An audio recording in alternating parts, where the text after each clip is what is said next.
قسم کی دوسری قسم کو فقہا کی اصطلاح میں یمین لغو کہا جاتا ہے۔ ایک انسان کے نزدیک ایک بات سچی ہو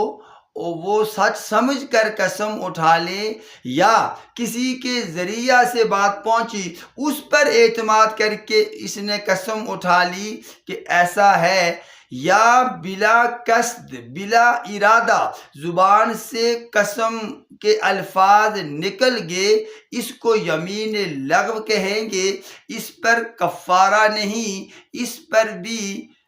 توبہ استغفار تو وہ کرے گا اپنی جگہ کہ ایسا